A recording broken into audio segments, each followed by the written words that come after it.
Sometimes love finds you when you've given up looking for it. Sometimes it arrives half frozen on your doorstep during the worst blizzard in 20 years. Beau Callahan had been alone in the Montana mountains for 15 winters, and he liked it that way. No one to disappoint, no one to lose. Then he found Rosalind Hart collapsed in the snow outside his cabin. She was running from something back east, something that put fear in her eyes and desperation in her voice. As he carried her inside, Beau didn't know that saving this woman would change everything he thought he knew about himself. The townsfolk below called him dangerous, a wild man who couldn't be tamed. What would drive a refined lady to seek shelter with a man like him?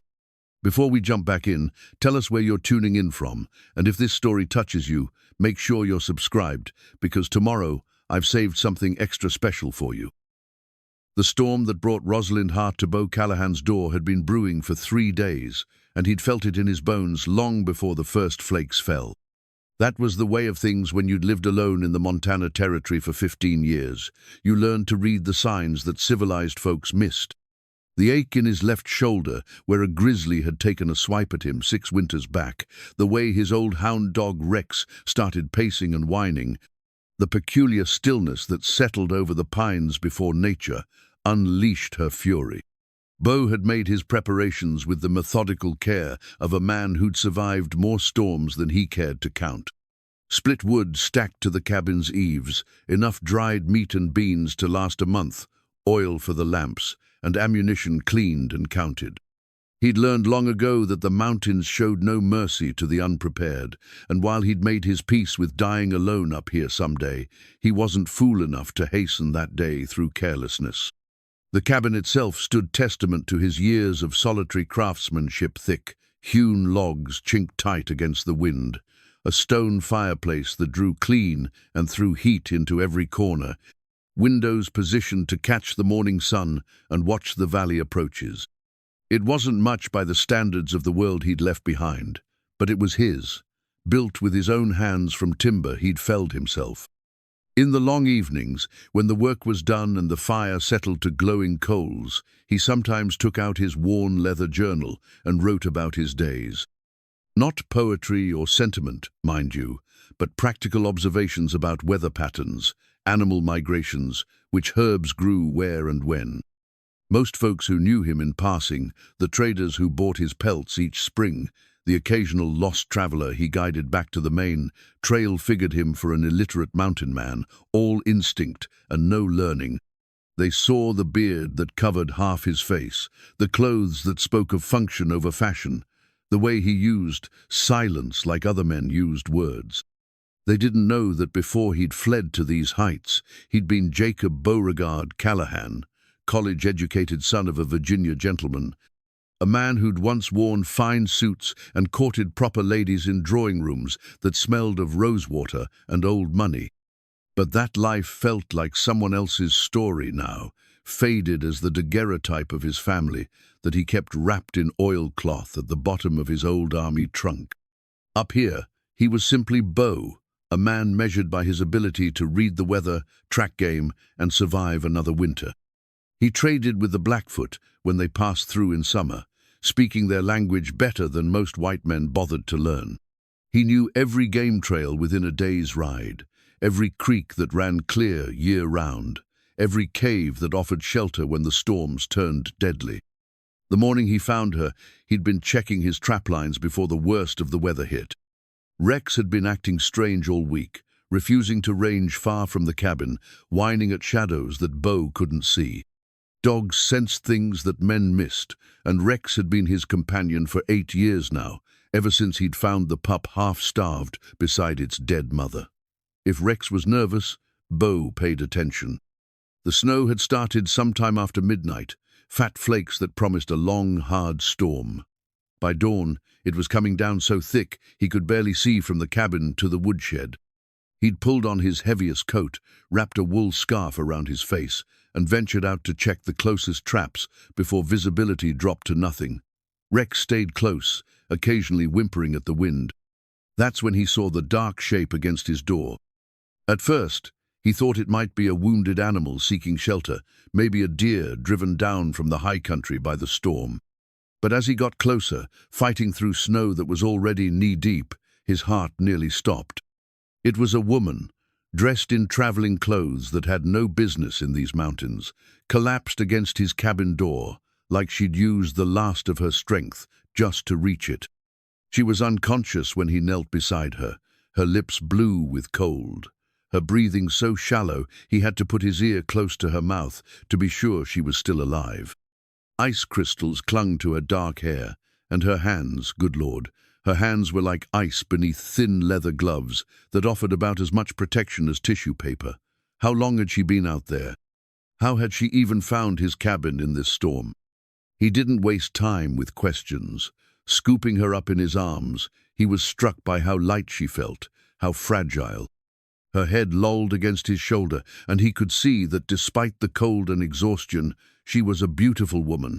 Not mountain beautiful, with the weathered strength that came from hard living, but refined beautiful, the kind that belonged in parlors and ballrooms.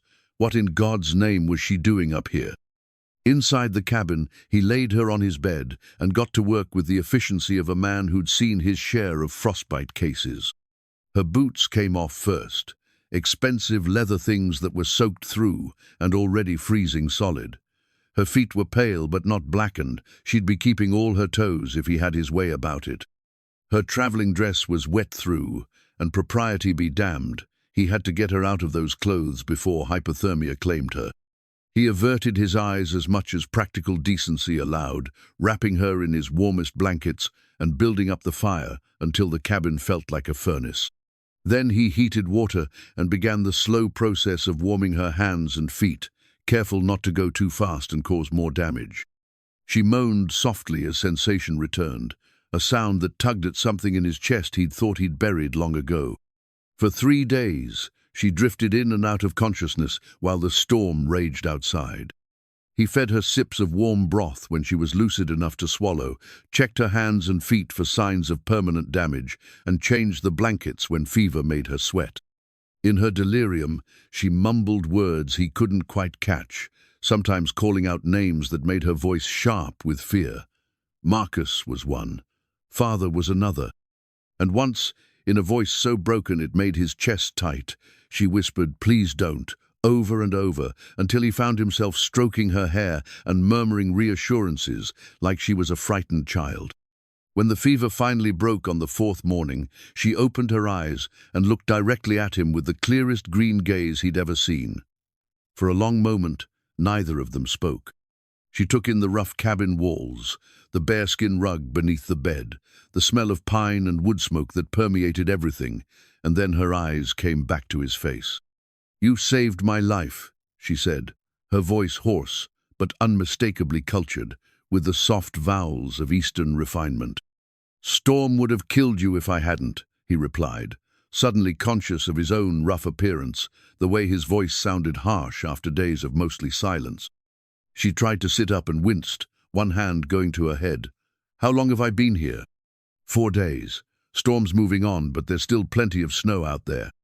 Her eyes widened with something that might have been panic. 4 days? I have to. She struggled to rise, and he gently but firmly pressed her back down. "You need to rest. Whatever you're running from, it can't follow you in weather like this."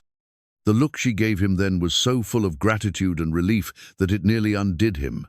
When was the last time another human being had looked at him like that? When was the last time he'd felt like more than just a hermit hiding from the world? "I'm Rosalind," she said softly. "Rosalind Hart." "Beau Callahan. And Miss Hart." She looked at him expectantly. "You're safe here.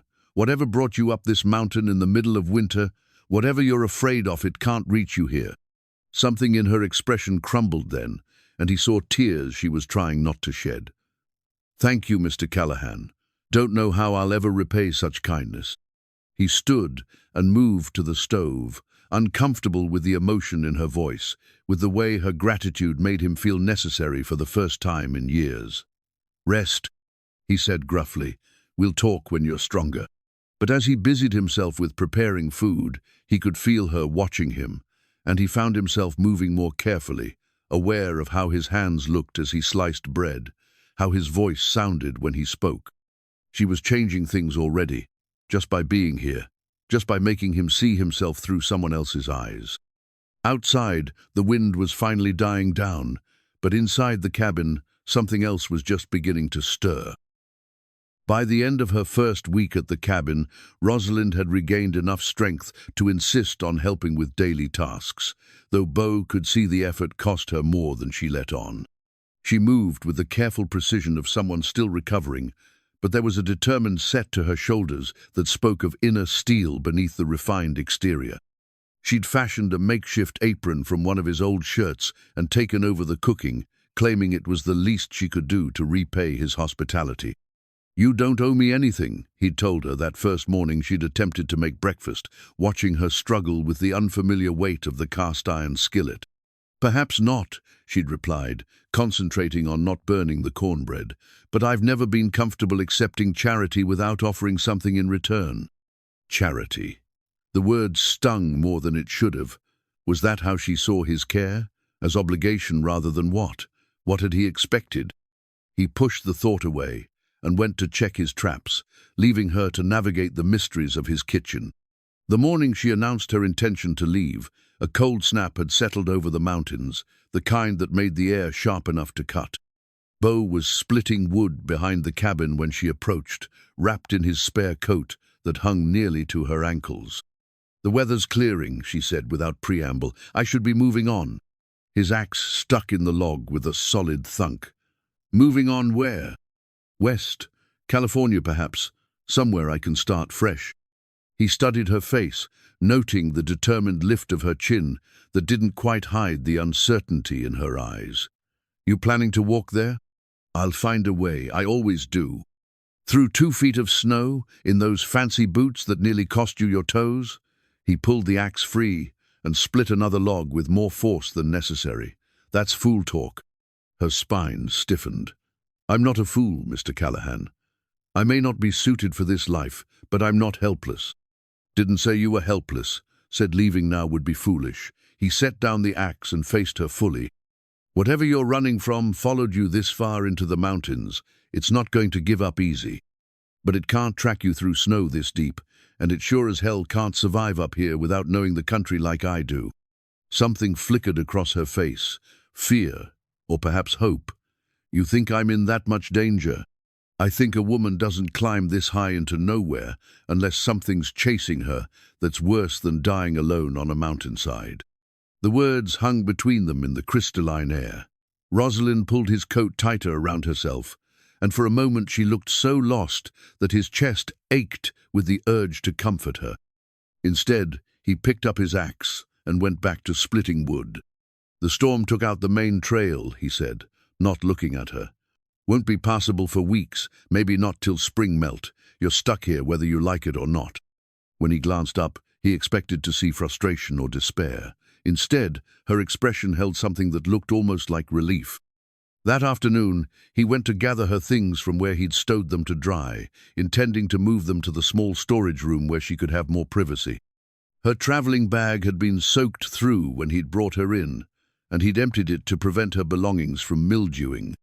Most of it had been practical travel items, few changes of undergarments, a silver brush and mirror set that spoke of wealth, a small leather purse, with more money than most mountain folk saw in a year. But at the bottom of the bag, wrapped in what had once been fine tissue paper, he found something that stopped him cold. It was a wedding dress, or what remained of one. The silk had once been white, he could tell, but now it was stained and torn, the delicate fabric shredded as if someone had taken a knife to it in rage. The bodice was ripped down the front, buttons scattered or missing entirely. One sleeve hung by threads, and dark stains that might have been blood marked the skirt.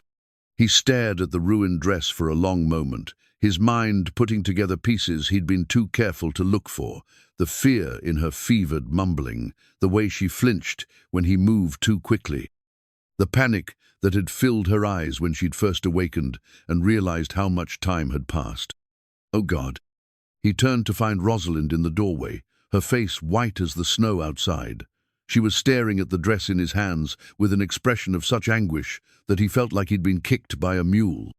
"Rosalind, you weren't supposed to see that." Her voice was barely a whisper. I should have thrown it away. I should have burned it, but two couldn't. The dress fell from his numb fingers. In 3 strides he was across the room, and without thinking he pulled her into his arms. She came willingly, collapsing against his chest like a dam had burst. Great, racking sobs shook her small frame, and he found himself stroking her hair, murmuring wordless comfort the way he might gentle a wounded animal. "Tell me," he said when the worst of the storm had passed. "Tell me what happened." She pulled back just enough to look at him, her eyes red-rimmed but steady. "His name is Marcus Thornfield. We were to be married, an arrangement between our families. I thought it was what I wanted. He was handsome, wealthy, everything a woman was supposed to desire in a husband." Her voice took on a hollow quality that made his jaw clench. But as the wedding approached, he began to show his true nature. Small cruelties at first. Comments about how I would need to learn my place, how wives should be seen and not heard. When I suggested postponing the ceremony, she touched her throat reflexively. He made it clear that the choice was no longer mine to make. The dress? Our wedding night was to be a week ago. When I tried to leave, when I told him I couldn't go through with it, her voice broke. He said if I was going to act like a whore, he'd treat me like one. He tore my dress, struck me. If his mother hadn't come looking for us, I think he might have. Rage, pure and clean as mountain water, flooded through Beau's veins. His hands clenched into fists before he could stop them, and he had to take a careful breath to keep his voice level. "How did you get away?" "I waited until he was drunk, celebrating with his friends. Took what money I could carry and ran. I've been traveling for 2 weeks, staying off the main roads, paying for passage with whatever I had. When I heard there were mountains to the west where a person could disappear, She laughed bitterly. "I suppose I thought I could simply vanish into the wilderness like some romantic heroine from a novel. And instead, you nearly froze to death on my doorstep. Instead, I found you." She looked up at him then with an expression so trusting, so grateful, that something fundamental shifted in his chest. "You saved me from more than just the cold, Beau. You gave me my life back." He cupped her face gently, his thumbs brushing away the traces of tears. "Rosalind, I need you to understand something. A man like that, with the kind of money and connections you're describing, he's not going to let you just disappear. He'll send people looking." "I know." Her hand covered his where it rested against her cheek. "That's why I have to keep moving. I can't stay here and put you in danger." "The hell you can't." The words came out rougher than he'd intended, but he didn't care. "You think I'd let you walk back out into that storm? You think I'd stand by and let some Eastern dandy's hired guns drag you back to a man who'd hurt you? You don't understand what you'd be facing." "I understand plenty. I understand that Marcus Thornfield is about to learn what happens when someone threatens what's mine." The words hung in the air between them, loaded with implications neither was quite ready to voice. Rosalind's eyes widened, searching his face for something he wasn't sure he was brave enough to show her. "Yours?" she whispered. Instead of answering with words, he bent his head and kissed her. It was meant to be gentle, a simple affirmation of his protection, but the moment their lips met, something ignited between them. She melted against him with a soft sound that was part surprise, part relief, and he deepened the kiss, pouring 15 years of loneliness into the connection. When they finally broke apart, both were breathing hard. Rosalind's hands had fisted in his shirt, and the look in her eyes made his pulse race. "Stay," he said simply. "Stay until spring, until it's safe to travel. Stay and let me protect you." "And after spring?" That was the question that would haunt them both. After spring, when the passes cleared and the world became accessible again, what then? Could a refined Eastern lady really build a life with a mountain hermit? Could he ask her to give up everything she'd known for a man who'd forgotten how to live among civilized people? But looking down at her now, feeling the rightness of her in his arms, those questions seemed less important than the simple truth that she was here, she was safe, and for the first time in 15 years, he wasn't alone. "We'll figure it out," he said, and sealed the promise with another kiss. The kiss changed everything and nothing.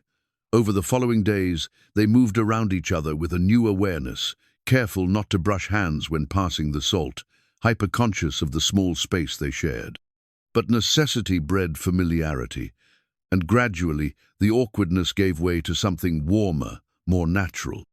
Rosalind threw herself into learning the skills that would help her survive in this harsh country. She insisted on taking over all the cooking, and while her first attempts at mountain cuisine were ambitious failures, she learned quickly. She studied the way Beau moved through his daily routine, noting how he banked the fire to last through the night, how he read the sky for weather signs, how he prepared and preserved food to last through the long winter months. "Show me," became her constant refrain. "Show me how to split kindling without taking off a finger. Show me which herbs will settle a stomach and which will poison a person. Show me how to read the tracks in the snow, so I'll know what's moving around the cabin at night." Beau found himself rediscovering his world through her eyes. Things he'd taken for granted, the way morning light caught the ice crystals on the window pane, the complex symphony of sounds that made up mountain silence. The satisfaction of a job done well with your own hands became new again when filtered through her wonder and curiosity. She was quick to learn and unafraid of hard work, though her hands blistered easily and her back ached after a day of tasks that were simple routine for him. He caught himself watching her more than was strictly necessary, admiring the determined set of her jaw when she tackled something difficult, the way she pushed a strand of dark hair from her forehead when she was concentrating. "You're staring," she said one afternoon as she struggled to master the art of feeding wood to the fire without letting it die or smoke them out of the cabin. "Sorry." But he didn't look away. "It's just you're not what I expected." "What did you expect?"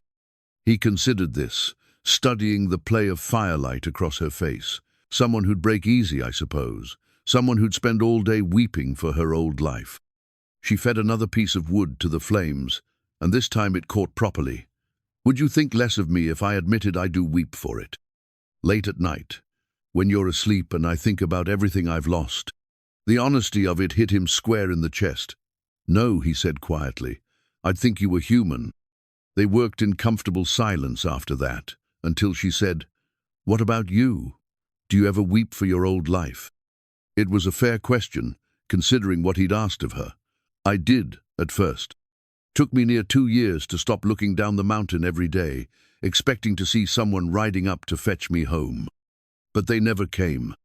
Nope, and eventually I realized that was exactly what I'd wanted all along." She nodded as if she understood, though he suspected her exile was a different creature entirely from his self-imposed hermitage.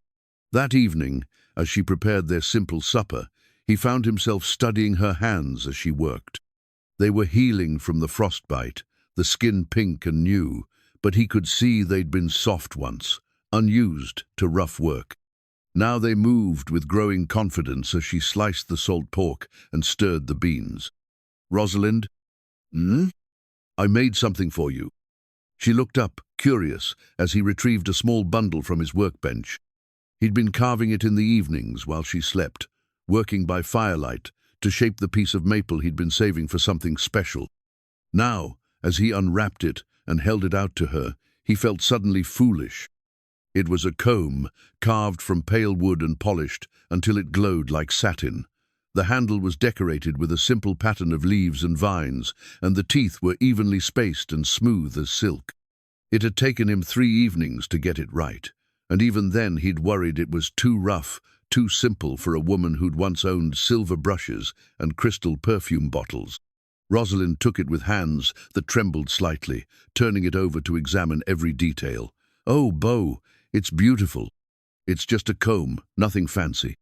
"It's not just a comb." She looked up at him with eyes that shimmered with unshed tears.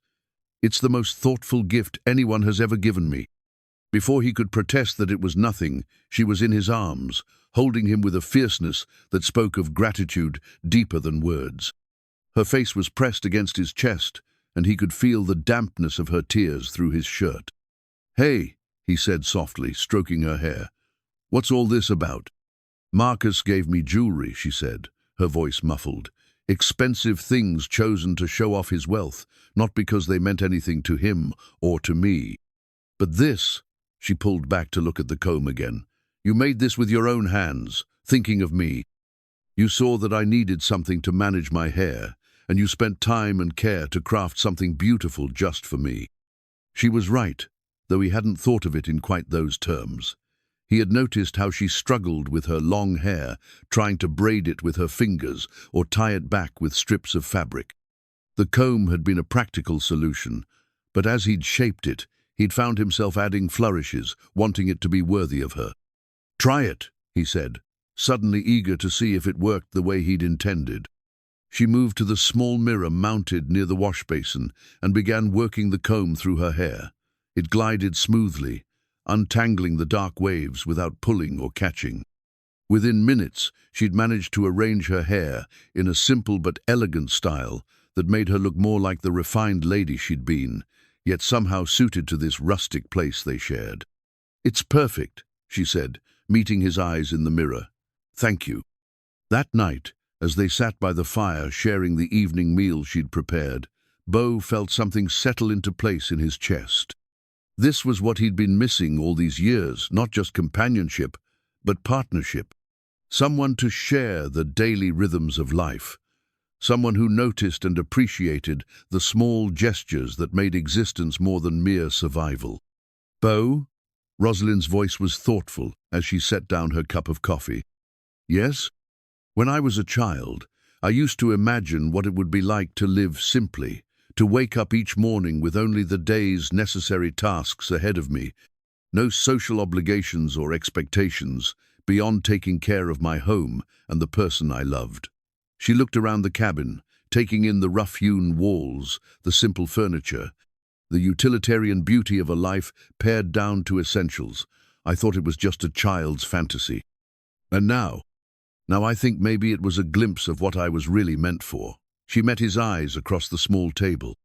"I've never felt more myself than I do here, learning to build a fire and bake bread and be useful in ways that matter." The confession hung in the air between them, loaded with possibilities neither was quite ready to voice. Outside, the wind picked up, rattling the windows and reminding them both of the harsh realities that surrounded their small oasis of warmth and growing affection. But inside, in the golden circle of firelight, something precious was taking root, something that might, given time and care, grow strong enough to weather whatever storms lay ahead. 2 weeks passed in this growing harmony before curiosity finally overcame Rosalind's natural discretion. She'd been watching Beau write in his leather journal each evening, his weathered hands surprisingly graceful as they moved across the page. When he left one morning to check his distant trap lines, she found herself drawn to the worn book he'd left beside his chair. She knew she shouldn't. A person's private writings were sacred territory, not to be trespassed upon without permission. But something about the careful way he tended to that journal, the obvious years of accumulated entries, made her desperately curious about the thoughts and observations he committed to paper each night. The first page stopped her breath entirely.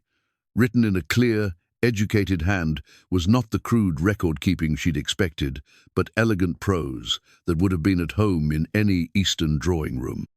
The light this morning was particularly fine, slanting through the pines at an angle that transformed ordinary ice into prisms of color. I found myself thinking how poorly our language serves to capture such moments. We have words for beauty, but they are blunt instruments compared to the precise wonder of creation observed in solitude. She turned the page, then another, finding entries that revealed a man of deep thoughtfulness and surprising philosophical bent. He wrote about the changing seasons with the precision of a naturalist and the soul of a poet. He recorded conversations with the Blackfoot traders who passed through, demonstrating not just fluency in their language, but genuine respect for their perspective on the land and its rhythms. But it was an entry from the previous week that made her sink into his chair with a soft gasp. She improves daily, though she doesn't realize how closely I watch for signs of lingering weakness from her ordeal. There's a determined tilt to her chin when she tackles unfamiliar tasks that speaks to the strength that carried her to my door.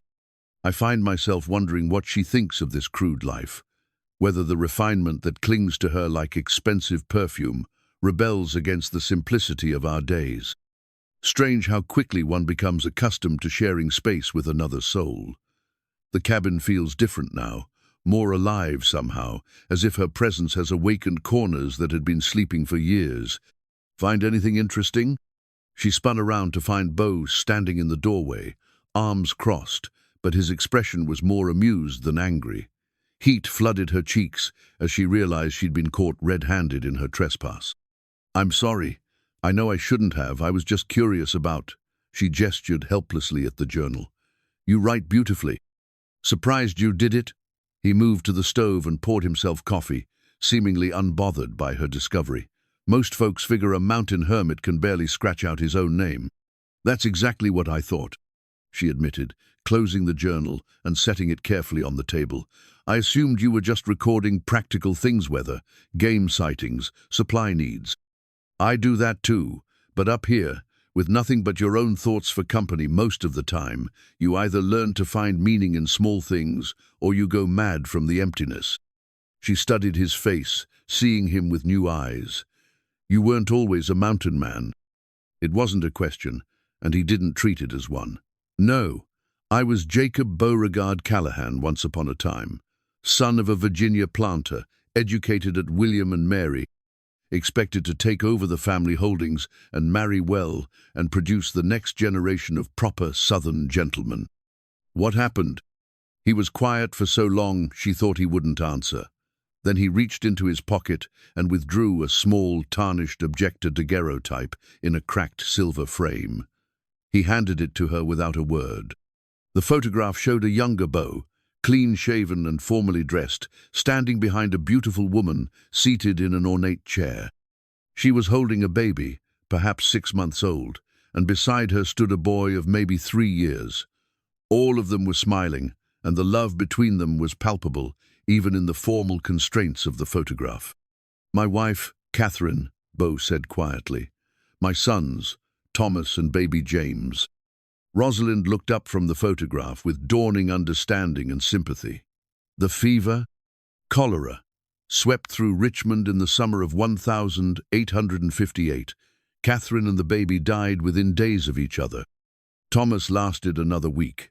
His voice was steady, but she could see the old pain still etched in the lines around his eyes. "I buried them in the family plot, sat through the condolences and casseroles, tried to go back to managing the plantation like nothing had changed. But everything had changed. Everything that mattered was gone. I'd wake up expecting to hear Catherine humming in the kitchen or Thomas chattering about his lessons. I'd catch myself setting 4 places at the table, buying candy in town for boys who would never taste it." He took the photograph back, studying it with the careful attention of a man who'd memorized every detail.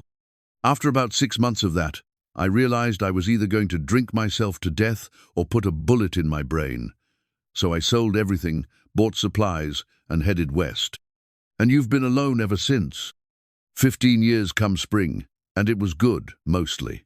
Honest work, clean air, no ghosts lurking in familiar rooms. He looked at her then with an expression that made her pulse quicken. "Until you showed up and reminded me what it felt like to care about another person's comfort more than my own." The confession hung between them, heavy with implication. Rosalind felt her heart racing as she processed not just his words, but the careful way he was watching her reaction. "Beau, I'm not asking for anything," he said quickly. "I know what I am, what this life is. I'm not fool enough to think a woman like you would choose this permanently. But while you're here, while we're—" He gestured at the space between them, at the domestic intimacy that had grown so naturally. "I wanted you to know that it means something, that you mean something." Instead of answering with words, she rose from the chair and crossed to where he stood. The photograph was still in his hands, and she covered them with her own, looking down at the family he'd lost. "They were beautiful," she said softly. "You were happy." "I was. Different kind of happy than I'd ever imagined I could be again until—" He stopped himself, but she heard the implication anyway. "Until?" His free hand came up to cup her cheek, thumb tracing the line of her cheekbone with infinite gentleness. Until I found myself imagining what it would be like to wake up next to you every morning for the rest of my life. The kiss that followed was different from their first, deeper, more certain, flavored with the knowledge of what they were both risking by allowing this feeling to grow. When they broke apart, both were breathing hard, and Rosalind could see her own want reflected in his dark eyes. "I don't know what happens when spring comes," she whispered against his lips. "I don't know if I'm strong enough for this life, or if you'd be happy with someone who brings so much trouble to your door." "I don't know either," he admitted, "but I know I'd rather face those questions with you than face anything else alone." That night, they sat together on his small sofa, her head on his shoulder as he read aloud from one of the few books he owned, a volume of poetry by Walt Whitman that seemed fitting for a man who'd learned to find the sacred in the everyday. Outside, the wind howled and snow continued to fall, but inside their small sanctuary, something precious and fragile was blooming despite the harsh season. "Rosalind? I'm glad you looked at my journal." She tilted her head to see his face, surprised. "You are?" "It saved me from having to find the courage to tell you all that myself." His arm tightened around her. "Though next time, maybe just ask. I've got nothing left to hide from you." The trust implicit in that statement settled over her like a warm blanket. For the first time since she'd fled her old life, she felt the possibility of a future that held more than just escape. Here, in this rough cabin with this unexpectedly gentleman, she was discovering what it might mean to truly come home. The first signs of spring's approach came not with warmth, but with subtle changes in the light and the behavior of the mountain's creatures. Snow still lay deep around the cabin, but the quality of it had changeless powder, more the heavy wetness that spoke of eventual thaw. Ravens called from the pine tops with different voices, and wrecks began ranging farther from the cabin during their daily walks, nose twitching at scents carried on warming winds. "Won't be long now," Beau said one morning as he studied the sky from the cabin's front step. "Another month, maybe 6 weeks, and the main trail will start to clear." Rosalind, who was hanging wash on the line he'd strung between 2 posts, went very still. They'd been living in a kind of suspended time, focused on the daily rhythms of survival and the growing intimacy between them. The future had seemed safely distant, something to be dealt with when it arrived. But spring's approach brought with it questions neither of them was quite ready to face. "The trail to where?" she asked, though she already knew the answer. "Civilization, town, the world beyond this mountain." He came to stand beside her, his presence solid and reassuring, even as his words stirred up uncertainty. "Time to start thinking about what comes next." She finished hanging his shirt, smoothing out the wrinkles with unnecessary care. "What do you think should come next?" "I think," he said carefully, "that decision isn't mine to make alone." They'd grown closer over the past weeks, sharing not just space but confidences, small intimacies, a few more kisses that left them both wanting things they weren't quite ready to name. But they'd also been careful to maintain certain boundaries, sleeping in separate spaces, never quite acknowledging the current of desire that ran beneath their daily interactions. "Beau, I need to tell you something," she said suddenly, turning to face him, "about my life before, about what I'm really running from." His expression grew serious. "All right. Marcus Thornfield isn't just wealthy. His family has connections throughout the territory, business partnerships with men who aren't particular about how they collect debts or settle scores. When I ran, I didn't just embarrass him socially. I cost him a substantial dowry and a business alliance he'd been counting on." She could see him processing this information, understanding the implications. How substantial? $50,000 and a railroad contract that would have made him one of the most powerful men in the territory. Her voice dropped. "He won't just let that go, Beau. Men like him don't accept defeat gracefully. Men like him also don't usually venture far from their comfortable offices and private clubs." But even as he said it, she could see the worry creeping into his eyes. "You think he'd really send people this far into the mountains?" "I think he'd send them to the ends of the earth if that's what it took to get his property back." His property. The words came out flat. Dangerous. That's how he sees me. How men like him see all women as assets to be acquired and managed. She reached for his hand, needing the connection. I won't let him hurt you because of me. If there's any sign... Stop. His grip on her hand tightened. We've had this conversation before. You're not going anywhere. But if... Rosalind. His free hand came up to cup her face, forcing her to meet his eyes. Do you trust me? Of course I do. Then trust me to keep you safe. Trust me to know what I can handle. His thumb traced along her cheekbone. And trust me when I say that no Eastern dandy and his hired thugs are going to take you away from me. The certainty in his voice should have been reassuring, but she'd lived too long with fear to dismiss it easily. You don't know what you're saying. You don't know what kind of men. I know exactly what kind of men. Something cold and hard had entered his expression. You think I spent 15 years up here just trapping and trading? You think the Blackfoot taught me their language because I was friendly? She studied his face, seeing something she'd missed before, a certain watchfulness, a way of holding himself that spoke of experience with violence. What aren't you telling me? Same thing you weren't telling me about Thornfield's connections, I suppose. He released her face but kept hold of her hand. There are things in my past that have nothing to do with plantation life or family fever. Things that might come in handy if trouble finds its way up this mountain. Before she could ask what he meant, he was leading her toward the cabin. Come on. If we're going to have this conversation, we might as well have it properly. Inside, he went to the old army trunk that served as both storage and table beside his bed. She'd seen him take clothes from it, but never paid attention to what else it might contain. Now he lifted the heavy lid and began removing items from the bottom.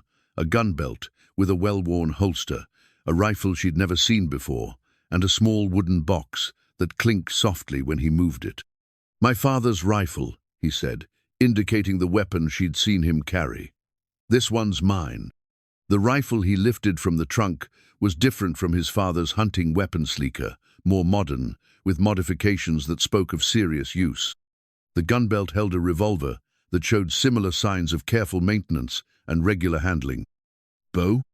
He opened the wooden box to reveal ammunition, but also something else, small metal badge, tarnished with age. She leaned closer to read the inscription, U.S. Marshal, Western District. You were a lawman. For 3 years after I left Virginia, figured if I was going to be miserable anyway, might as well do something useful with it. He picked up the badge, turning it over in his hands. Spent most of my time tracking men who thought the wilderness was a good place to hide from justice. Men like the ones Thornfield might send. The implications of this revelation settled over her slowly. That's why you're so sure you can handle whatever comes. I'm sure because I've handled worse. And because... He looked at her with an intensity that made her pulse quicken. Because I've never had anything worth fighting for the way I'd fight for you. The words hung in the air between them, loaded with promise and declaration. Before she could respond, he was moving again, returning the weapons to their resting place, but keeping the rifle out. Time you learned to use this properly, he said, just in case. I don't know if I could. Not asking you to kill anyone, but you should know how to defend yourself if it comes to that. He checked the rifle's action with practiced efficiency. Besides, it's a useful skill up here regardless. Game, predators, there's plenty of reasons a mountain woman should know her way around a weapon. A mountain woman. The phrase sent a little thrill through her, as if he were offering her an identity she hadn't known she wanted. They spent the afternoon on what he called shooting lessons, though it felt more like a carefully choreographed dance of trust and intimacy. His hands covered hers as he showed her how to hold the rifle, his body pressed against her back as he helped her aim. His voice, low and patient in her ear, guided her through the mechanics of loading and firing. Breathe in, let half out, then squeeze, don't pull, squeeze the trigger. His breath was warm against her neck, sending shivers that had nothing to do with the cold mountain air. When she finally hit the target he'd set up against a distant pine, the crack of the rifle echoing off the mountainsides, she felt a surge of pride and accomplishment, unlike anything she'd experienced in her carefully sheltered life. "Good shot," he said, and the approval in his voice warmed her more than any praise she'd received for her embroidery or piano playing ever had. "It's harder than it looks. Most worthwhile things are." He took the rifle from her hands, but instead of stepping away, he remained close, studying her face. "You're stronger than you know, Rosalind. Stronger than he ever let you believe you were." The kiss that followed was inevitable, born of shared trust and the intimacy of the lesson, but also of something deeper, a recognition that they were no longer just two people thrown together by circumstance, but partners choosing to face whatever came next together. When they broke apart, both breathing hard, she could see her own desire reflected in his dark eyes. But there was something else there, too restraint, the careful control of a man who wouldn't push for more than she was ready to give. "Rosalind," he said, her name a question and a promise. "I know," she whispered, understanding what he wasn't quite asking. "I know, and too want that too. But I need to know that when you look at me, you see me. Not some idealized version of femininity, not a replacement for what you lost, not a project to be protected and sheltered. Just me." His hands came up to frame her face, and the tenderness in his touch nearly undid her. "I see a woman who walked into a blizzard rather than submit to a life that would have broken her spirit. I see someone who learned to split wood and build fires and shoot straight because those skills mattered to her survival. I see someone brave enough to trust a stranger, strong enough to start over, stubborn enough to argue with me when she thinks I'm wrong." His thumb traced along her jawline. "I see you, Rosalind Hart, exactly as you are." That night, as they sat by the fire, sharing their simple supper, the awareness between them had shifted again. They were no longer just sheltering together, waiting for spring. They were building something, choosing something, committing to something that would outlast the winter and the danger that might follow. "What happens if they do come?" she asked as they prepared for bed. "If Marcus sends men looking for me?" Beau checked the locks on the door and shutters. A ritual she'd noticed had become more thorough since their conversation about Thornfield's connections. "Then they'll find out what happens when someone threatens my family." Family. The word settled over her like a warm quilt, bringing with it possibilities she'd never dared imagine. Here, in this rough cabin with this complicated gentleman, she was discovering what it meant to belong somewhere completely, to be valued for who she was rather than what she represented. Outside, the wind carried hints of the coming thaw, but inside, something precious and permanent was taking root. 3 weeks later, Rosalind discovered she'd been writing letters she never intended to send. It started as a way to process her thoughts during the long winter evenings while Beau worked on various repairs and projects. She'd found paper and ink among his supplies, practical items for a man who kept detailed records of weather and game. Pat and Sand began writing to her sister Margaret in Boston, trying to explain the inexplicable transformation her life had undergone. "Dearest Margaret," one letter began, "I know you must think me dead or mad to have vanished so completely, but I hope someday you'll understand that I had to choose between dying slowly in a gilded cage or taking my chances with honest wildness. I found both love and myself in the most unlikely place." She never finished that letter, or any of the others. How could she explain Beau to someone who'd never ventured beyond the drawing rooms of proper society? How could she describe the deep satisfaction of days spent in useful labor, the peace of evenings without social obligations, the way her heart raced every time he looked at her with those dark, knowing eyes? But writing the letters helped her understand her own feelings, helped her recognize how completely her old life had fallen away like a snake's discarded skin. The woman who'd once fretted over which gloves to wear to morning calls seemed like a stranger now. This new version of herself, capable and strong and deeply, impossibly in love, felt more real than she'd ever been. "What are you always scribbling about over there?" Beau asked one evening as he worked on repairing a broken snowshoe. "Letters to my family, though I don't suppose I'll ever send them." "Why not?" She set down her pen and considered the question. "What would I say? That I've fallen in love with a mountain hermit? That I've discovered I'm happier splitting wood and cooking over a fire than I ever was planning dinner parties and managing servants. You could start with telling them you're alive and safe. They probably assume I'm dead by now. It might be kinder to let them keep thinking that than to tell them the truth about what I've chosen. He looked up from his work, studying her with that careful attention she'd come to both crave and fear. What have you chosen, Rosalind? The question hung in the air between them, loaded with implications they'd been dancing around for weeks. She could feel her heart beating faster as she considered how to answer. I've chosen you, she said simply. This life, this place, you. I've chosen all of it. The snowshoe fell from his hands as he stared at her. You sure about that? Because once spring comes, once the pass is clear, you'll have other options. You could go anywhere, start fresh, where no one knows your history. She rose from the table and crossed to where he sat, taking his face in her hands the way he'd done to her so many times. I don't want other options. I want this. I want you. Even knowing what it means, living up here, cut off from everything you've known, no society, no culture, no expectations except the ones we set for ourselves.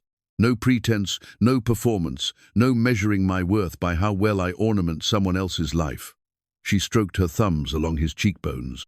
Beau, for the first time in my life, I feel like I'm exactly where I belong. The kiss that followed was different from all the others, deeper, more urgent, flavored with decision and commitment. When they broke apart, she could see something had shifted in his expression, a wall coming down that she hadn't even realized was still there. There's something else I need to tell you, he said, his voice rough with emotion. Something I should have said weeks ago. What? I love you. The words came out like a confession, like something that had been building pressure behind his ribs for so long that releasing it left him breathless. I love your courage and your stubbornness and the way you attack every new challenge like it's a personal insult. I love how you've made this place feel like a home instead of just a shelter. I love. She silenced him with another kiss, pouring her own feelings into the connection. When they separated, both were breathing hard. I love you too, she whispered against his lips. I think I have since the moment you carried me inside and I saw gentleness in your eyes instead of the cruelty I'd learned to expect from men. That night marked a turning point in their relationship. Not physically, they still maintained separate sleeping spaces, though the careful distance between them had narrowed considerably, but emotionally. The last walls between them had crumbled, leaving them open and vulnerable and completely committed to whatever future they could build together. The next morning brought visitors. Beau was splitting wood behind the cabin when Rex began barking in the aggressive tone he reserved for strangers. Through the window, Rosalind could see 3 riders picking their way carefully up the snowy trail, their horses blowing steam in the cold air. Her blood turned to ice as she recognized the quality of their clothes, the purposeful way they rode despite the difficult conditions. Beau, she called, proud that her voice remained steady. We have company. He appeared at her shoulder within seconds, and she felt some of her panic ease at his calm assessment of the situation. Friends of yours? I don't think so. Then they're not getting a warm welcome. He was already moving, checking the loads in his rifle and the revolver at his hip. Get away from the windows. There's a rifle behind the bed, loaded and ready. What are you going to do? Talk to them. See what they want and how reasonable they're feeling about it. He paused at the door, looking back at her with an expression that was both tender and fierce. Rosalind, whatever happens, know that I meant every word I said last night. Then he was outside, Rex at his side, moving with the controlled confidence of a man who'd faced dangerous situations before. Through the crack in the shutters, she could see him positioning himself in the yard, rifle held casually but ready, every line of his body speaking of competence and control. The riders stopped at the edge of the clearing, and the leader, a tall man in an expensive coat that looked ridiculously out of place in the wilderness, called out a greeting that was polite on the surface but edged with threat. Morning, friend. We're looking for someone, and we heard you might be able to help us. Depends on who you're looking for and why, Beau replied, his voice carrying clearly in the cold air. Young lady goes by Rosalind Hart. About 25, dark hair, pretty. Her family's worried sick about her. Even from inside the cabin, Rosalind could hear the lie in the man's voice. But Beau's response was perfect, confused, helpful, exactly what a simple mountain man would say. Can't say I've seen anyone like that. Don't get many visitors up here, especially not ladies. That's strange, the man continued, and now the threat was more open. Because we tracked her this far, and there's nowhere else she could have gone. Maybe she doubled back. Easy to get turned around in country like this. There was a long pause, and Rosalind could see the men exchanging glances. Then the leader's voice changed, became harder. See, the thing is, we know she's here, and we're not leaving without her. Beau's stance shifted almost imperceptibly, but she caught it, the settling of weight, the minute adjustment of his grip on the rifle. Well then, I guess we have a problem. The morning quiet shattered as everything changed at once. The confrontation in the yard ended faster than it began.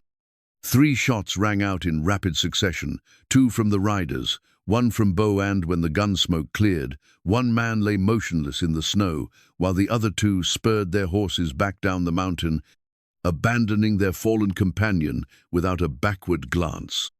Beau stood where he'd been, rifle still raised, Rex growling low beside him. But Rosalind could see blood seeping through his shirt sleeve, and her heart nearly stopped. Beau! She was out the door and running to him before he could tell her to stay inside. I'm all right, he said, though his face was pale. Just a graze. The dead man lay sprawled beside his horse, expensive clothes already dusting with snow. Beau approached carefully, rifle ready, but it was clear the threat was over. He knelt and began searching through the man's pockets while Rosalind pressed her apron against his wounded arm. What are you looking for? Answers. He pulled out a leather portfolio and flipped it open. What he found there made his expression go hard and dangerous. Well, hell. What is it? Instead of answering immediately, he continued searching, pulling out a small stack of papers that made his jaw clench with each one he examined. Finally, he stood and handed her the portfolio. Your Mr. Thornfield has been busy. The first document was a wanted poster, but not the crude handbill she'd expected. This was an official notice printed on quality paper, complete with an engraved portrait that was a fair likeness of her face and a description that was disturbingly accurate. But it was the charges listed that made her blood run cold. Wanted, Rosalind Margaret Hart. Theft of property valued at 75. 0. Assault with intent to kill. Armed robbery. Destruction of property. Known to be dangerous and unstable. 5. 0 reward for return. Dead or alive. Beau, this is all lies. I know. His voice was grim as he handed her the next paper. But look at this. It was a letter of authorization, bearing official seals and signatures that looked disturbingly authentic. It appointed Marcus Thornfield as a special territorial marshal with the authority to pursue and apprehend fugitives across state and territorial lines.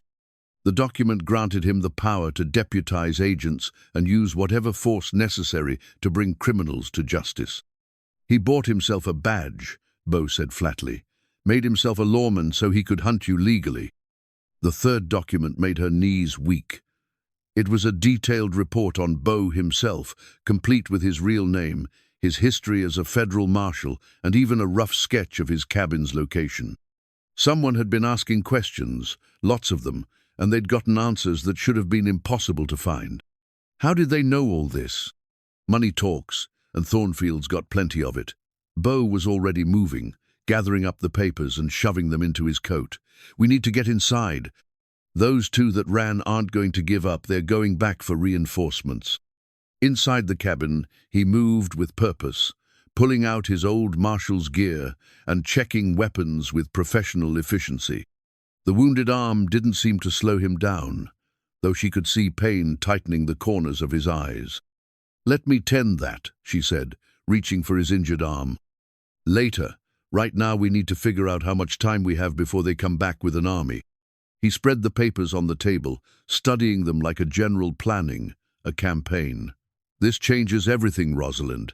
He's not just some angry fiancé anymore. He's made this official. Even if we killed every man he sends, more would come. The law would be on his side. But it's all lies. Doesn't matter. Truth is what's written on the warrant, and according to this, you're a dangerous criminal who needs to be brought to justice. He looked up at her with an expression that mixed love and desperation. We can't fight the law, sweetheart, not when he's written it himself. The full implications of their situation settled over her like a suffocating blanket.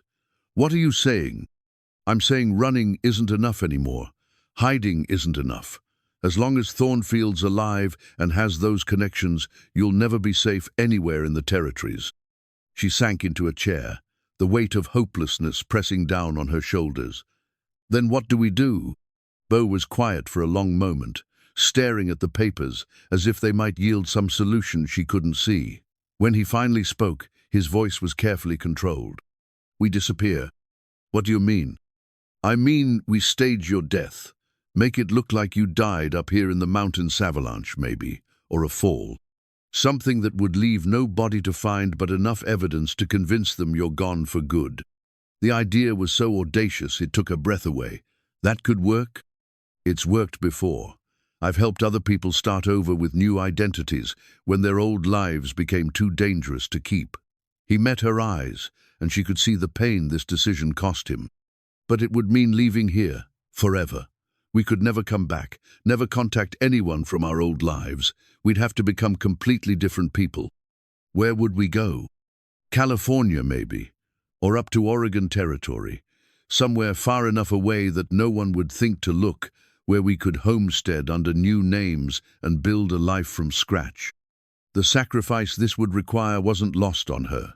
This cabin, this mountain, this carefully built life of Hish was offering to give up everything for her safety.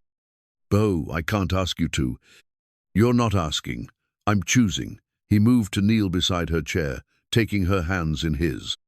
Rosalind, I told you I'd never had anything worth fighting for the way I'd fight for you.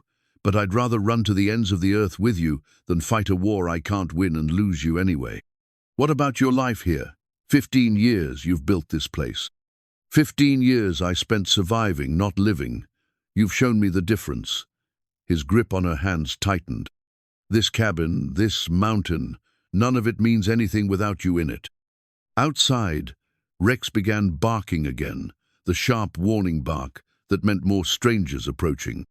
Through the shuttered windows, they could hear the sound of multiple horses, more than the two that had fled earlier. Decision time, Beau said, already reaching for his rifle.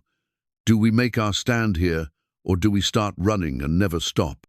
Rosalind looked around the cabin that had become her first real home, at the man who'd saved her in every way that mattered, at the simple life they'd built together that was about to be destroyed by forces beyond their control. How do we fake my death? His smile was fierce and proud. Leave that to me. But first, we need to survive the next few hours. The sound of approaching riders grew louder, and with it came the certain knowledge that their quiet winter together was over. Whatever came next would test everything they'd built, everything they'd promised each other, everything they were willing to sacrifice for love. But as Beau checked his weapons and Rosalind took her position at the window with the rifle he'd taught her to use, she felt something she hadn't expected, not fear, but determination. They'd found each other against all odds, built something precious in the midst of nothing. Now they'd defend it with everything they had, and if they couldn't defend it, they'd carry it with them wherever the running took them. Outside, the sound of horses stopped, replaced by men's voices calling out demands and threats. Inside, two people who'd learned to trust each other, completely prepared to face whatever came next, together. 6 riders had returned, and from their positioning around the cabin, it was clear they'd learned caution from their companion's death. They stayed well back from the windows, using the trees for cover, while their leader, not Marcus himself, but a hard-faced man with the look of someone accustomed to violence, called out his demands. Callahan, we know you're in there, and we know you've got the woman. This doesn't have to end badly for you. Beau positioned himself at the front window, rifle ready, while Rosalind covered the back approach. The wound in his arm had been bandaged quickly, but she could see it was still bleeding, the white cloth already stained red. "What's your offer?" Beau called back, playing for time while he assessed their tactical situation. "You hand over Rosalind Hart, and we'll let you walk away. Hell, there might even be something in it for you, Mr. Thornfields, a generous man to those who cooperate. And if I don't, then we'll burn you out and take her anyway. Your choice, how hard this has to be." Beau glanced at Rosalind, and she could see him calculating odds, distances, possibilities. 6 men, well-armed and positioned with military precision. Even with his experience and knowledge of the terrain, those weren't favorable numbers. "I need an hour to think about it," Beau shouted. "You've got 30 minutes, then we start shooting." As soon as the voices outside died down, Beau was in motion, gathering supplies with quick efficiency. "They're not going to wait 30 minutes, he said quietly. "That was just to make us think we had time to panic." "What's the plan?" "We make them think you're dead. Then we get out of here before they figure out the trick." He pulled his old marshal's badge from the trunk, along with a small leather pouch that clinked with coins. "There's a back trail that leads to a box canyon about 2 miles north. If we can get there, I can trigger a small avalanche that'll block the entrance for weeks." "You can do that?" "There's an overhang that's been ready to fall for years. Little dynamite in the right place, and the whole face will come down." He moved to a loose floorboard near the fireplace and pried it up, revealing a small cache of supplies, including several sticks of the explosive. Miners aren't the only ones who find uses for this stuff. The plan he outlined was desperate but clever. They would stage a fight that ended with her falling through the ice of the creek that ran behind the cabin. In the confusion, she would slip away to a predetermined meeting point while he convinced their attackers that she'd drowned in the freezing water. "What about you? How do you get away?" "I don't at first. I play the grieving lover. Let them search the creek, maybe even help them look for your body. When they're convinced you're dead, they'll probably leave me alone. I'm not worth the trouble if you're gone. And then I wait a day or two and follow the trail to meet you. By the time they realize what happened, we'll be long gone." It was a good plan, but it depended on split-second timing and no small amount of luck. If any of the armed men got too close a look at the deception, if the creek wasn't as concealing as Beau hoped, if any of a dozen things went wrong. "There's something else," he said, interrupting her worried calculations. He was kneeling beside his trunk again, but this time what he pulled out made her breath catch. It was a ring knot, expensive or elaborate, but beautiful in its simplicity, a thin band of gold with a small stone that caught the firelight and threw it back in warm sparkles. "It was my mother's," he said, his voice suddenly uncertain. "I know this isn't exactly the romantic proposal you probably dreamed of, but, Beau, I mean, we might not live through the next hour, and I can't stand the thought that you might die not knowing that I want to spend whatever time we have left as your husband." She was crying now, though she couldn't say when the tears had started. "Yes. Yes? Yes, you foolish, wonderful man. Of course, yes." She held out her hand, and he slipped the ring onto her finger, with hands that shook only slightly. It fit perfectly, as if it had been waiting all these years just for her. "I wish we had time for a proper ceremony," he said, bringing her hand to his lips to kiss the ring. "We'll have time later. We'll have all the time in the world." She cupped his face with her free hand, memorizing every line and angle. "I love you, Jacob Beauregard Callahan." "I love you too, Mrs. Callahan." The sound of men moving outside broke the spell. Through the shuttered windows, they could see shapes shifting position, getting ready for whatever came next. "Time to go," Beau said, shouldering his pack and checking his weapons one final time. "You remember the plan? Run to the creek, make a lot of noise, fall through the ice, stay under as long as I can, then slip downstream to the big boulder and hide until you come find me. And if I don't come, you'll come." She said it with complete certainty, the kind of faith that comes from absolute trust. "You'll come because you promised, and you've never broken a promise to me." He kissed her then, hard and desperate, and full of all the things they might not live to say to each other. When they broke apart, both were breathing hard, but their eyes were steady. Ready? Ready. Beau kicked open the front door and started shooting, laying down, covering fire, while shouting curses and accusations. The men outside returned fire immediately, bullets splintering the doorframe and whining past their heads. In the chaos, Rosalind slipped out the back door and ran toward the creek, making enough noise to ensure she'd be seen and followed. Behind her, she could hear Beau's voice raised in anguish. "You killed her! You bastards killed her!" More gunshots, the sound of splintering wood, men shouting orders. She reached the creek bank just as the first pursuer rounded the cabin, his rifle raised and ready. There she is. Rosalind didn't have to fake the desperation in her voice as she screamed Beau's name, didn't have to pretend the terror as she stepped onto the thin ice covering the creek's edge.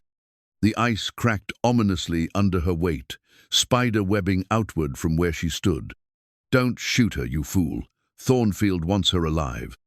But it was too late to matter. The ice gave way with a sharp crack that echoed off the mountain walls, and Rosalind disappeared into the rushing water with a scream that was only half feigned. The creek was every bit as cold as she'd feared, the shock of it driving the air from her lungs and setting her heart hammering. But she'd grown up swimming in the ponds of her father's estate, and she forced herself to stay calm, to let the current carry her downstream while she held her breath and prayed Beau's plan would work. Above the water, she could hear shouting, cursing, the sound of men crashing through the underbrush along the creek bank. Someone was yelling orders about ropes and poles, trying to organize a rescue effort. But by the time they got organized, she was already 100 yards downstream, pulling herself out of the water behind the boulder Beau had designated as their meeting point. Soaked, freezing, but alive and free. Now all she had to do was wait and trust that the man she'd just married would find a way to join her. The deception held for exactly 27 minutes. Rosalind waited behind the boulder, shivering in her wet clothes, listening to the sounds of the search party working their way along the creek. She could hear Beau's voice among them, playing his part perfectly, the distraught lover desperate to find his woman's body, offering to help search, suggesting places where she might have gotten caught in the current. Then the voices changed, became sharper, more suspicious. Someone had found something, or noticed something, or simply gotten too good a look at the scene. The tone of command shifted, and she heard a new voice, cultured, educated, coldly furious. Marcus Thornfield had arrived. "You lying bastard," came the familiar voice that still had the power to make her blood run cold. "Did you really think I was stupid enough to fall for this pathetic charade?" Beau's response was carefully confused, still playing his role. "What are you talking about? She fell through the ice. We all saw it happen." "What I saw was a very convenient accident that happened to occur just when my men had you cornered." Thornfield's voice was getting closer, and with growing horror, Rosalind realized he was leading the search in her direction. "James, what did you find?" "Tracks, sir, leading away from the water, fresh ones. Someone pulled themselves out right about here." Her heart stopped. She'd been careful, but wet boots in snow left unmistakable signs. Within minutes, they'd track her to the boulder. "Fan out," Thornfield ordered. "She's close. And bring Mr. Callahan with us. I want him to see what happens to men who lie to me."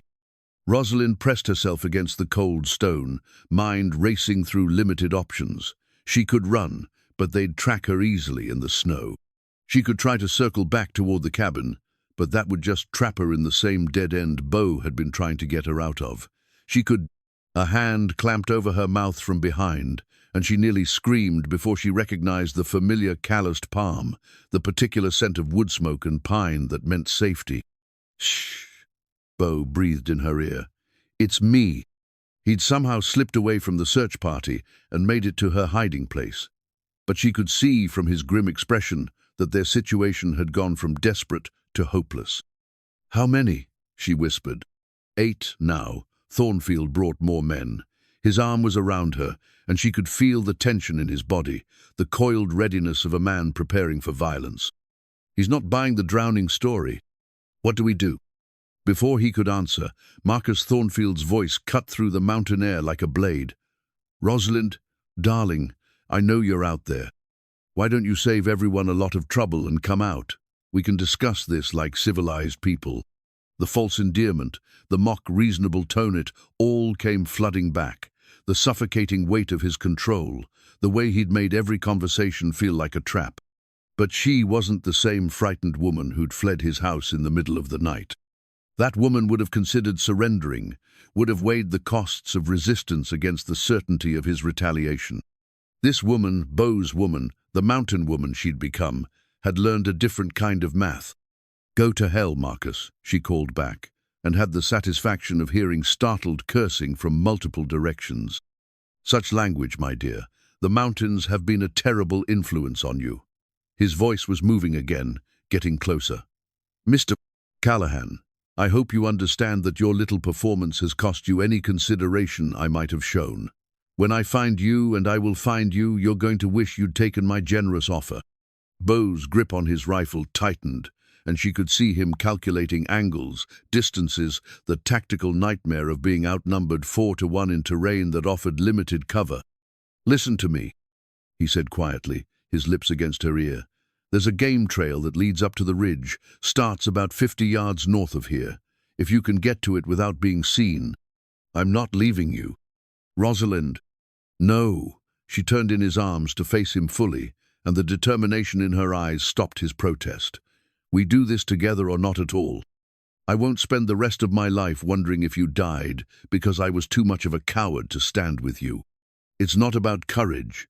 It's about keeping you alive. What's the point of staying alive if I lose everything that makes life worth living?" She gripped his coat, holding him close. "You said you'd never had anything worth fighting for the way you'd fight for me. Well, I've never had anything worth dying for the way I'd die for you." For a moment, something that might have been pride warred with desperation in his expression. Then he nodded, the short, sharp movement of a man accepting an inevitable truth. "All right, we make our stand here. Here. Best defensive position we're going to get. The boulder gives us cover. The creek at our backs limits their approach angles." He was already moving, checking sightlines and preparing positions. "If we're going to do this, we're going to do it right." The sound of men moving through the underbrush was getting closer. Soon they'd be close enough to spot the hiding place, and the talking would be over. "Beau? Yeah? I love you. I need you to know that, whatever happens next." He kissed her then, quick and fierce, tasting of determination and desperation in equal measure. "I love you too, Mrs. Callahan. And I'm going to make damn sure we live long enough for you to get used to that name." The first muzzle flash lit up the trees to their east, followed immediately by the crack of a rifle and the whine of a bullet ricocheting off stone. The battle for their life together had begun, and there would be no quarter asked or given on either side. But as Rosalind raised her own rifle and sighted down the barrel at shapes moving through the forest, she felt something she hadn't expected, not fear, but a fierce, bright joy. She was exactly where she belonged, fighting beside the man she loved for the right to build a life together. Whatever the outcome, she would face it without regret. The mountain morning erupted in gunfire, and the real test of everything they'd built together began. The gunfight lasted 17 minutes, though it felt like hours to Rosalind as she crouched behind the boulder, rifle bucking against her shoulder each time she fired. Beau had been right about the tactical advantages of their position. The creek behind them meant their enemies could only approach from 3 sides, and the boulder provided solid cover from the heaviest fire. But 8 against 2 were still impossible odds, and Marcus Thornfield proved to be as ruthless as he was persistent. While some of his men kept up steady fire to pin them down, others worked their way around the flanks, using the thick pine forest to mask their movement. "Left side," Beau called out, and Rosalind swung her rifle toward movement in the trees. Her shot went wide, but it was close enough to send the man diving for cover. "How many rounds do you have left?" She checked her ammunition pouch, heart sinking at what she found. 6. "I've got 4. He fired twice in quick succession, and she heard a cry of pain from the forest. That evens the odds a little. But even as he said it, they both knew the mathematics of the situation were unchanged. They couldn't sustain this kind of firefight much longer, and when their ammunition ran out, the men surrounding them would close in for the finish. That's when Marcus made his mistake. "Enough!" His voice cut through the gunfire, commanding and imperious. "Cease fire! All of you, stop shooting immediately!" The forest went quiet except for the sound of the creek running behind them. Rosalind could hear her own heartbeat, could smell the acrid scent of gunpowder and her own fear sweat. "Rosalind, my dear, this has gone on quite long enough." Marcus stepped into view, hands raised to show he wasn't holding a weapon, though she could see the bulge of a concealed pistol beneath his expensive coat. "You're being very unreasonable about this entire situation." He looked exactly as she remembered it, handsome in a cold sort of way, impeccably dressed, even in the wilderness. But now she could see things she'd missed before, or perhaps hadn't let herself acknowledge. The cruelty around his eyes, the way he held himself like a man accustomed to absolute obedience, the complete absence of any warmth or genuine emotion. "I'm being unreasonable?" She kept her rifle trained on his chest. "You've turned me into a wanted criminal with lies, bought yourself a marshal's badge, and followed me into the mountains with an army. But I'm the unreasonable one? You stole from me, Rosalind, $75,000 in dowry money, plus the railroad contracts your father signed over as part of our engagement agreement. Did you think there would be no consequences for such actions? I didn't steal anything. I refused to marry a man who showed his true nature by trying to rape me." Marcus's expression darkened. "Such dramatic language. I was simply claiming what was already mine by right. A man has certain expectations regarding his intended bride." Beside her, she felt Beau go very still, the kind of dangerous stillness that preceded explosive violence. But when he spoke, his voice was conversational, almost friendly. "You know what I find interesting, Thornfield? A man who has to buy a badge to make himself feel important. A man who needs 8 armed thugs to help him intimidate one woman." He shifted slightly, and Rosalind realized he was positioning himself for a clear shot. "Makes a person wonder what else about him might be lacking." "You're hardly in a position to insult me, Callahan. In about 2 minutes you're going to be dead, and Rosalind will be coming home with me to face the consequences of her choices. That assumes we don't kill you first." Marcus laughed, the sound echoing off the mountain walls. "With what? You're almost out of ammunition, outnumbered, and trapped. The only question is whether you surrender now and die quickly, or whether I let my men have some fun with you first." That's when Rosalind saw it, the small stick of dynamite Beau had palmed from his pack, the friction match in his other hand. He caught her eye and nodded toward the slope above them, where snow clung precariously to an overhanging ledge. She understood immediately. The avalanche he'd planned to use to block their escape route was going to bring it down on their attackers instead. It was desperate, dangerous, and might well kill them all, but it was the only chance they had. "Marcus," she called out, keeping her voice steady while Beau prepared the charge. "You're right about one thing. This has gone on long enough. Finally, some sense. If you surrender now, I might even be merciful about your mountain man's punishment." "I'm not surrendering." She raised her rifle, sighting directly at his heart. "I'm choosing." The shot that rang out wasn't hers. Beau had lit the dynamite and thrown it in one smooth motion, the small charge arcing through the air to land against the snow-heavy ledge above the forest where Marcus's men were positioned. The explosion, when it came, was enormous in the confines of the narrow valley. The mountainside came down in a thunderous roar of snow, ice, and broken trees. Marcus's scream was cut short as the white wall swept over him, carrying away man and forest, and leaving only churning chaos where moments before there had been solid ground. Rosalind and Beau pressed themselves against their boulder as the avalanche swept past, filling the air with snow and the deafening sound of destruction. When it finally stopped, the silence that followed was profound and complete. They were alone. The forest where Marcus Thornfield and his men had been was gone, buried under tons of snow and debris. Nothing moved in the white wasteland that stretched before them, and no sounds came from beneath the packed ice. "Are they?" Rosalind couldn't finish the question. "Dead," Beau's voice was flat, matter-of-fact. All of them. Nobody survives something like that. She should have felt something: relief, triumph, guilt, something. Instead, there was only a strange emptiness where her fear had been, as if some vital part of her had been holding its breath for so long that she'd forgotten how to exhale. "It's over," she said, testing the words to see if they felt true.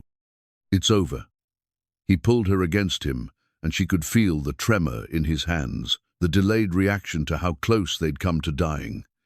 "He can't hurt you anymore." "No one can." But even as she melted into his embrace, even as she felt the deep relief of survival and safety, she couldn't help looking at the destruction they'd caused.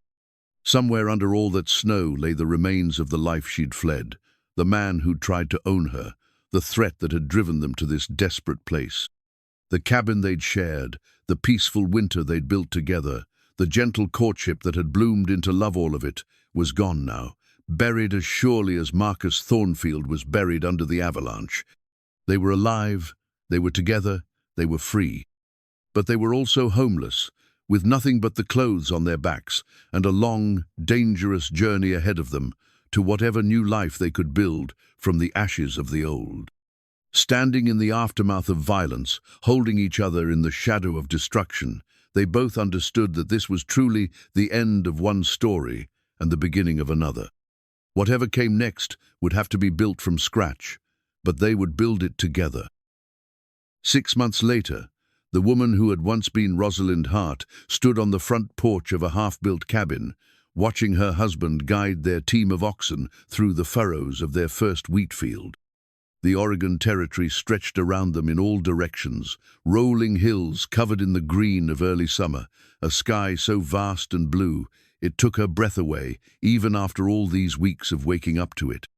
She called herself Sarah Callahan now, and the name felt as natural as breathing. The refined Eastern lady who had fretted over social obligations and proper deportment seemed like someone from a story she'd once read, interesting but ultimately irrelevant to the woman she'd become. "Sarah," Beau's voice carried across the field, and she waved back, noting the way he'd filled out in the months since they'd left Montana. Good food, honest work, and the absence of constant vigilance had softened some of the harder edges that 15 years of solitary mountain life had carved into him. He looked younger, happier, more at peace with himself than she'd ever seen him. The land they'd claimed was fertile and well-watered, with a view of snow-capped peaks in the distance that reminded them both of where they'd found each other. They'd built their cabin on a slight rise that caught the morning sun and overlooked the valley where they planned to graze cattle once they'd saved enough to buy stock. It wasn't large or elaborate, but every board and stone had been chosen and placed with love, with the sure knowledge that this was theirs, in a way the mountain cabin had never quite been. Their neighbors, the Andersons, lived about 2 miles east and had welcomed them with the practical kindness of frontier people who understood the value of community. Tom Anderson had helped Beau raise the cabin walls, while his wife Emma had taught Sarah the finer points of preserving food and managing a frontier household. They'd accepted the newcomer's carefully crafted story, without question a young couple from back east, seeking a fresh start in the territories like so many others. Nobody asked about the past, and Sarah and Beau offered no more information than necessary. They were simply the Callahans now, hard-working folks building a life from nothing, like countless others who'd made the same journey west in search of something better. The official documents they carried: marriage certificate, land claim papers, even a few letters of recommendation from fictitious business associates were works of art created by a man in San Francisco who specialized in helping people start over. Beau's old Marshall connections had proven useful in ways she'd never expected, leading them to resources and contacts that made new identities possible. But the most important change wasn't in their names or their papers. It was in the growing curve of Sarah's belly, the child that would be born as autumn turned to winter, carrying the future they were building together. "How are you feeling?" Beau asked as he came up the porch steps, wiping sweat from his forehead with his sleeve. The afternoon heat was intense, and she could see the concern in his eyes as he noted how she was resting in the shade. Good, tired, but good. She stood and moved into his arms, inhaling the familiar scent of honest sweat and sunshine that clung to him. Emma says that's normal at this stage. His hand came up to rest on the swell of their child, and she felt the familiar flutter of movement that never failed to make them both smile. "Strong little one," he said softly, "just like his mother."